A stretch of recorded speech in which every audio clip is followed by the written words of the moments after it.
Welcome back to the channel. My name is Mark. I hope you all are having a fantastic day or evening. In today's story, Op found out his spouse cheated on him with his own son after they met at a bar, then got drunk and slept together.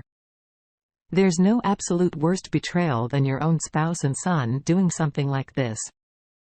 The Op then rightfully kicked them out immediately and went no contact. Now they're both homeless. Let's get into today's story to find out what happened. I was a young dad, my now late wife, and I had my son before we were even 17. She sadly died suddenly at 22 not long after we got married, and I've been a single dad since. It's been tough.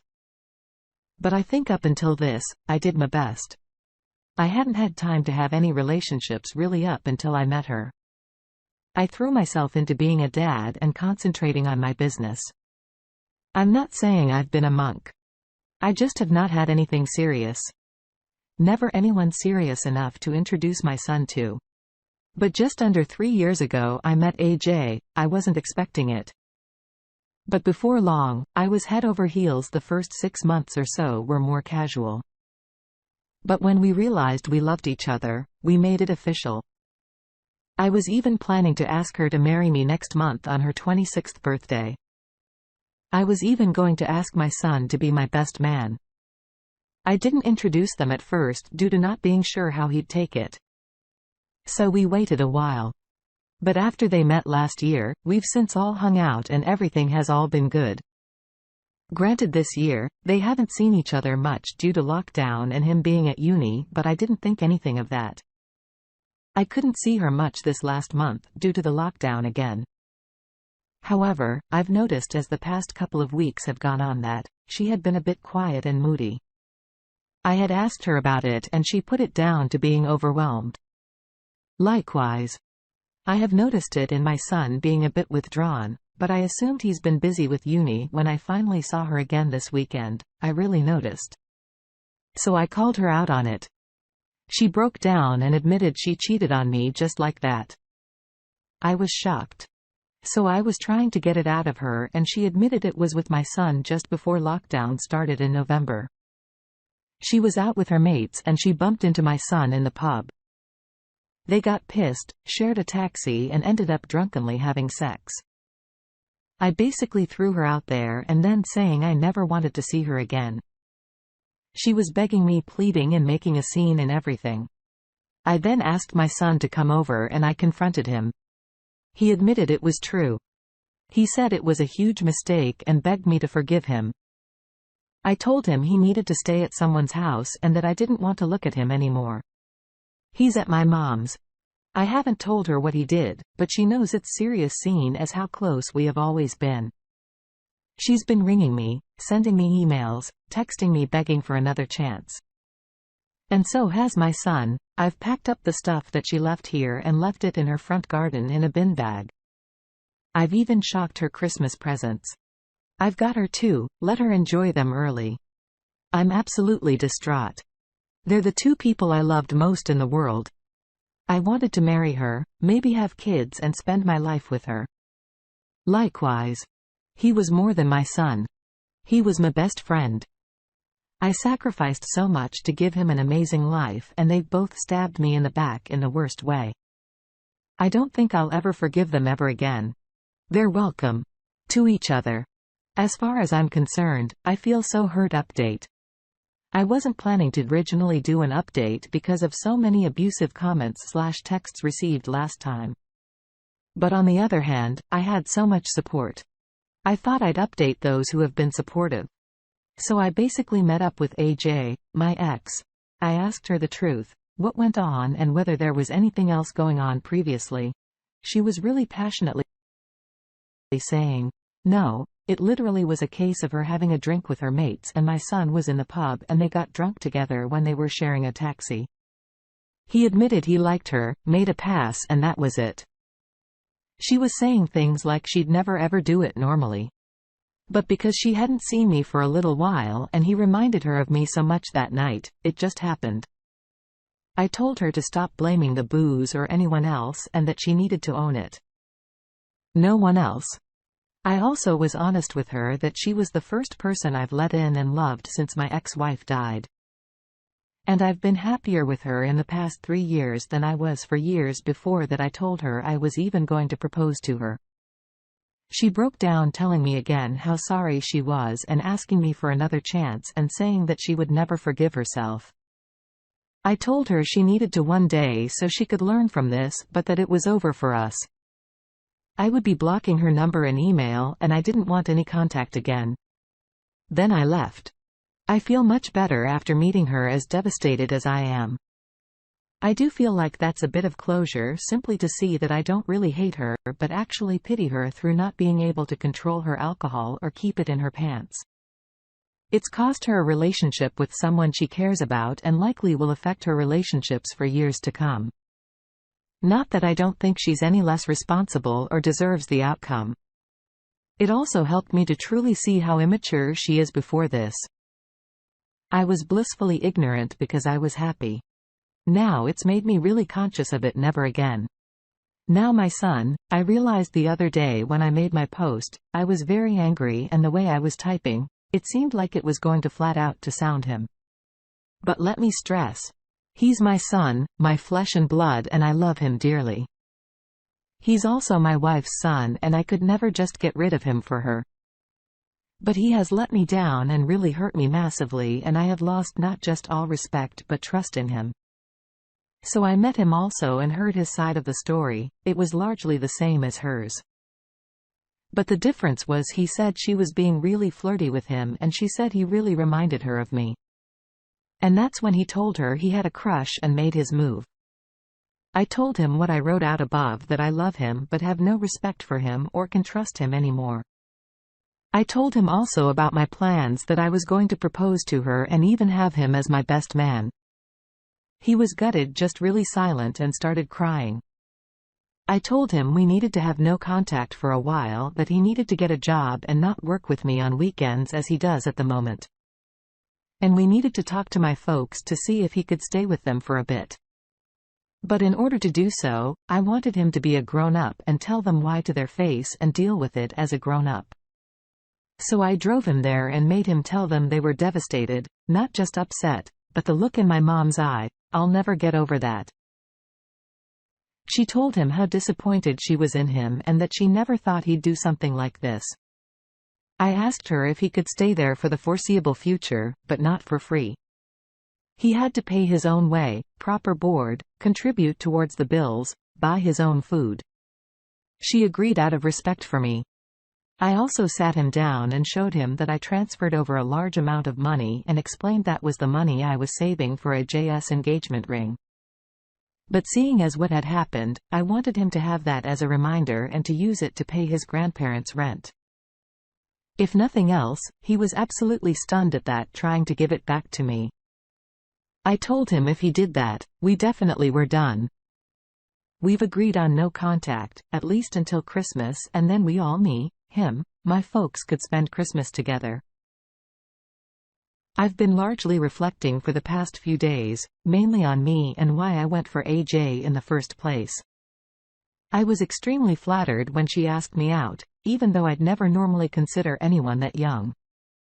But in hindsight, she was the same age as my wife when she died, had the same ethnicity, mixed race, and also even did the same sort of job. So I guess I went for it because she was like my late wife, which honestly makes me really sad. I know I can't blame anyone else for that. But it made me realize also that AJ was only my second ever serious relationship in my life. Like, imagine that a 37-year-old guy having that few relationships, that a girl, 5 years older than my son, is a huge chunk of my relationship experience. It also makes me miss my wife massively. I've been just having a bit of me time the past few days, having Alan Partridge Marathon. That was mine. And my wife's favorite thing to watch together. It helps me feel close to her when I'm down. I'm seeing if I can get in touch with the old therapist I was seeing after my wife died and make an appointment with him. I might see if he can take my son on to edit. A few people have pointed out we might not be able to see the same therapist due to a conflict of interest. I didn't think of that. So maybe I'll get a recommendation from him for someone else suitable. Thank you. I definitely need to work on myself before I ever date again. I think I have too many issues to be a good partner at the moment. And when I do, I'm not dating anyone her age again. I think I'll do a strictly 80s policy of only going for people born in the 80s and definitely no one born after 1989. Wow, you handled an incredibly difficult situation very well. You should be extremely proud of that. Many people in your position would have lost their minds with rage and grief when I read your bit about how much AJ reminded you of your wife.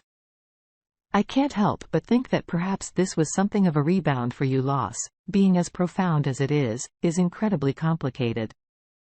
My thought is that you found aspects of your wife and AJ, maybe even recognized them subconsciously. And despite the time that had passed, decided to pursue the closest person to your wife you had met since she died. It could explain what attracted you to AJ in the first place, what kept you with her, and what allowed you to ignore the immaturity you recognized in your reflections. It may also explain why you were so keenly feeling the pain of losing your wife again. You just lost the two people who reminded you of her the most. Your son will come back, but age never will. And in that way, you have lost your wife again. Loss is such a traumatic event, especially sudden loss, and the damage it causes does not heal quickly. In fact, some of it never heals at all. But there is no timeline for recovery. It is not linear. I hope you do not take this event and use it as a reason to never try again. You will recover and you will likely love again, but it may be time for you to begin to accept that you will never love another woman the way you love your wife.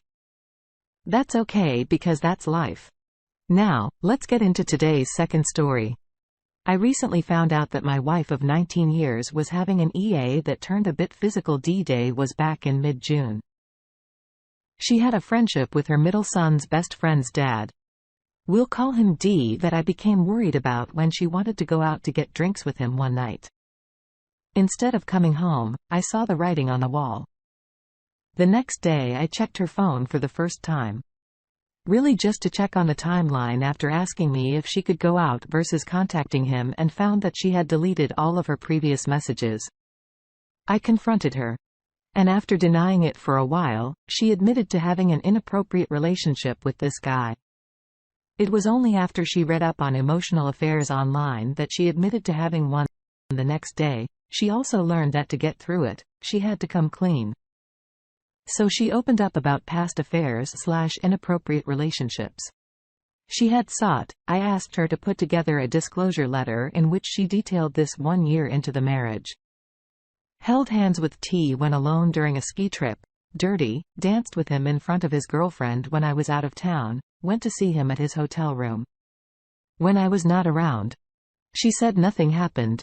4 years into the marriage, invited her boss M and friend P, who she saw with a prostitute the night before, up to her room during a conference trip to Asia.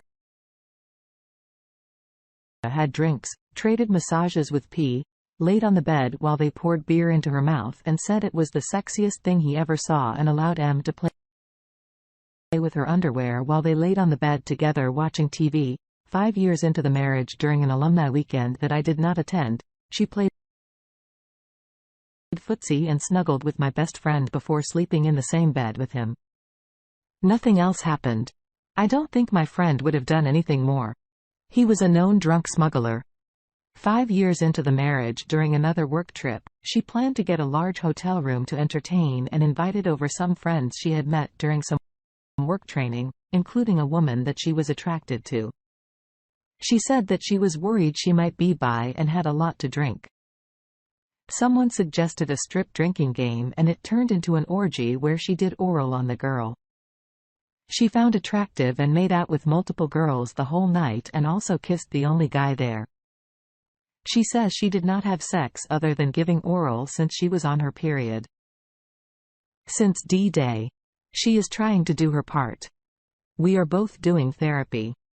I'm very codependent, turns out, and I'm starting to see how messed up she is mentally. She seems like she has some narcissistic tendencies, like needing constant affection from other people and seeking those relationships that even she admits are with unscrupulous guys. As she is interested to see where it goes.